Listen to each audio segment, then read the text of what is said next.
তোমরাও অহরহ ভারতের পক্ষে স্লোগান দিয়েছ আর বলছো স্বামী স্ত্রীর সম্পর্ক।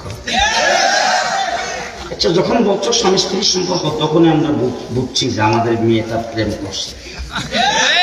কথা বুঝেন নাই? খাবার বোঝার পরে তখন আমরা কিন্তু বিরোধিতা করছি। তোমার প্রেমিককে বাংলাদেশে আনতে চাইছো, এটারও বিরোধিতা করছি। কথা আসতে বলেন না। আমরা কারণ বাবার মেয়ে যখন প্রেম করে, ভাই বেড়াদের বোন যখন প্রেম করে, তখন তারা কি মেনে নেয়? তখন তারা যেভাবে চাই ছুটাইতে চেষ্টা করে। আমরা ছুটাইবার চেষ্টা করছি, শেষ পর্যন্ত দেখলাম প্রেমের কাছে প্রেমিকা বাইকে চলে গেছে। বাইকে যখন আমাদের মেয়েটা চলে গেছে, তখন বাবা ভাই বেড়াদের কি করে, তাকে ফিরিয়ে আনার চেষ্টা করে। আমরা পরিষ্কার ভাষায় বলতে চাই, আমাদের মেয়ে আমাদেরকে ফেরত দাও। যদি ফেরত না পাই তাইলে বাবা তাকে তীর্যপত্র করে, ঠিক না বেটে?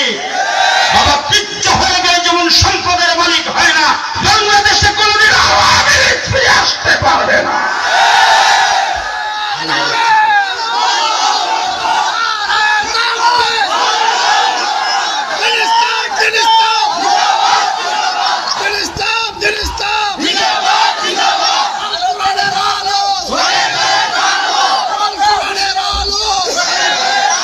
আমরা বিশ্বনবীর কোরআনওয়ালা উম্মত।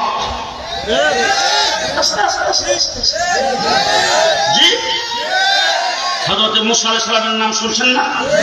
মুসা আলাইহিস সালামের সঙ্গে উম্মতের সংখ্যা ছিল 6 লাখ। কয় লাখ? সুবিধা কি? মান্না ওয়াস সালওয়া, আসমান থেকে গরম গরম খাবার, রুচিসম্মত। মরুভূমির উপর দিয়ে চলছে, পানি নাই, লাঠির দ্বারা পাথরের মধ্যে আঘাত করছে, নহর দাঁড়িয়েছে 12টা।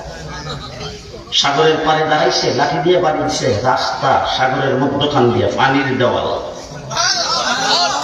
সুযোগ সুবিধা কম। এত সুযোগ সুবিধা পাওয়ার পরে হযরত মুসা আলাইহিস সালাম বলছেন, যুদ্ধ করা লাগবে ফেরাউনের সাথে। শব্দ বিল্লাহকে যদি ফেরাউনের সঙ্গে যুদ্ধ করা লাগে, তুমি আর তোমার আল্লাহ করবে, আমরা নাই।